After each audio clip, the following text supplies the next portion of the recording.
नमस्कार दोस्तों, welcome to only IAS. आज की वीडियो में हम बात करने वाले हैं एक ऐसे टॉपिक के बारे में जो हर यूपीएससी एस्पिरेंट को फेस करनी ही पड़ती है। ये प्रॉब्लम है सोसाइटल प्रेशर और स्ट्रेस की। देखिए, जब आपके आसपास वाले लोगों की आपसे एक्सपेक्टेशन बहुत ज़्यादा बढ़ जाती है तो आप फेस करते हैं सोसाइटल प्रेशर और इसी से निकल के आता है स्ट्रेस। उसके बाद आपके अंदर सेल्फ डाउट जनरेट होने लगते हैं कि क्या मैं इस पेपर को पास कर भी पाऊंगा, क्या मैं इस पेपर के लिए बना भी हूं, कहीं मैंने कोई गलत स्टेप तो नहीं ले लिया। अब जब आपके अंदर सेल्फ डाउट आएगा तो आपकी जो प्रोडक्टिविटी है वो पहले के मुकाबले गिरनी शुरू होगी और इसके बाद आप और ज्यादा स्ट्रेस लेंगे और आपकी प्रोडक्टिविटी गिरते गिरते आप जीरो पे पहुंच जाएंगे। हम इस वीडियो में कोशिश करेंगे इस चीज को रोकने की। अब जैसा कि आपकी प्रोडक्टिविटी दिन प्रतिदिन नीचे गिरती जाएगी, इसको थामने के लिए एक इंसान है जो आपकी मदद कर सकता है और इसमें सबसे इंपॉर्टेंट रोल है मेंटोर का। देखिए, जिनसे भी आप अपनी यूपीएससी से रिलेटेड समस्याओं को डिस्कस करते हैं, चाहे वो आपके टीचर हो या आपके सीनियर, आप उनसे बात कर सकते हैं और उनसे सलाह ले सकते हैं कि उन्होंने इस सिचुएशन में क्या किया था। उसके अलावा हम भी अपने प्रारंभ सीरीज बैच में कोशिश करते हैं अपने सभी स्टूडेंट्स के डाउट्स को क्लियर करने की, जहां पे वो 1-on-1 इंटरेक्ट कर सकते हैं मेंटोर से।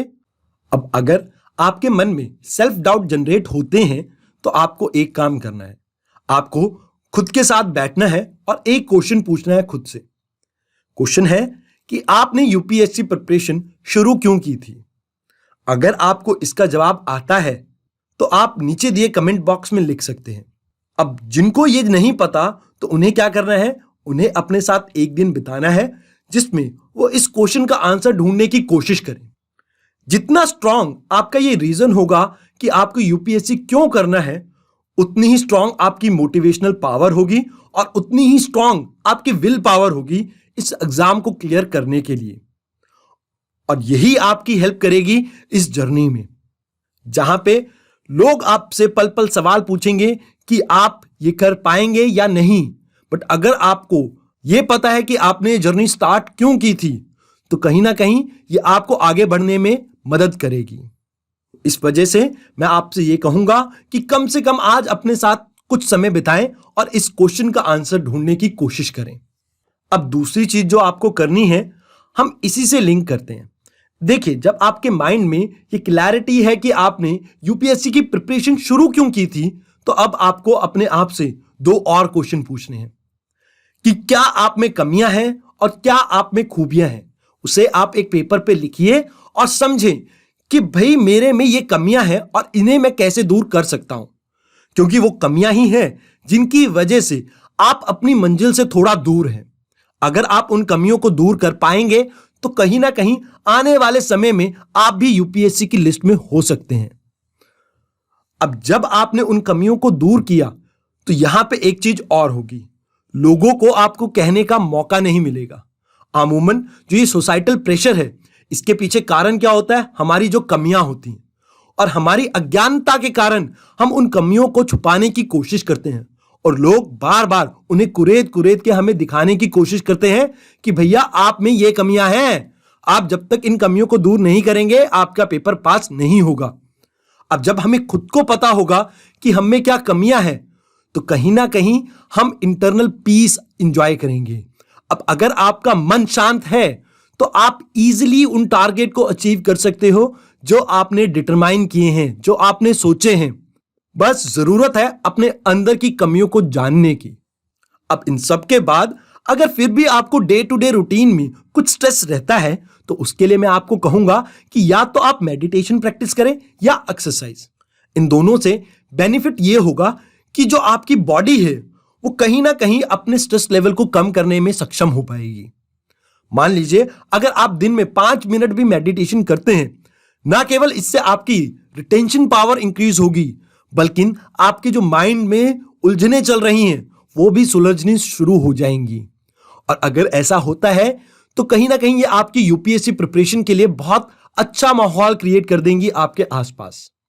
खासकर मैं आपके इंटरनल ऑरा की बात कर रहा हूं यहां पे।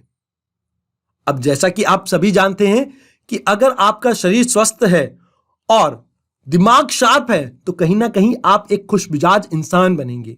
अब अगर आप खुशमिजाज इंसान हैं तो आप जब भी लोगों से मिलेंगे या जो भी लोग आपसे मिलेंगे उनको आपसे मिलके अच्छा लगेगा। और अगर ऐसा हुआ तो आप अपने आसपास एक पॉजिटिव इन्वायरमेंट क्रिएट करने में सफल हो पाएंगे। और अगर आप ऐसा कर पाए तो कहीं ना कहीं ये आपकी स्टडीज में भी रिफ्लेक्ट होगा। उसके अलावा जब भी आप अपनी दिनचर्या बना रहे हो तो आपको इस बात का ध्यान रखना है, ना केवल आप पढ़ाई पे ध्यान दें, आपको उन चीजों के लिए भी टाइम निकालना चाहिए जिनसे आपको खुशी मिलती हो। मैं ये कहूंगा एटलीस्ट दिन में 30 से 40 मिनट आप उस काम को कीजिए जिससे आपको खुशी मिलती हो। मान लीजिए अगर आपको क्रिकेट खेलने से खुशी मिलती है तो दिन में 30 से 40 मिनट क्रिकेट जरूर खेलें। अगर आपको वीडियो गेम खेलने से खुशी मिलती है तो आप वो कीजिए। आपको किसी से बात करके खुशी मिलती है तो आप वो कीजिए। अब आखिरी में मैं आपको यह समझाना चाहूंगा कि अगर आपके अंदर अभी भी स्ट्रेस है तो आप क्या कर सकते हैं। देखिए, आप अपना फोन उठाइए और उनको फोन मिलाइए जिनसे आपको बात करके अच्छा लगता हो, जिनसे आप अपने दिल की बात कह सकते हो, चाहे वो आपका भाई हो, बहन हो, मम्मी हो, पापा हो, चाचा हो, चाची हो, मामा मामी, कोई हो, जिनसे आपको बात करके ये लगता हो कि ये मेरी समस्या सुनेंगे और इसका मजाक नहीं बनाएंगे, मुझे भरोसा है इस इंसान पे, ये मेरी मदद जरूर करेगा। तो ऐसे इंसान को फोन मिलाइए और उनसे कुछ देर बात कीजिए। इससे आपके अंदर का जो स्ट्रेस है वो कहीं ना कहीं बाहर निकल पाएगा। तो आज की वीडियो के लिए इतना ही। आई होप आपको इस वीडियो से बहुत कुछ सीखने को मिला हो। धन्यवाद।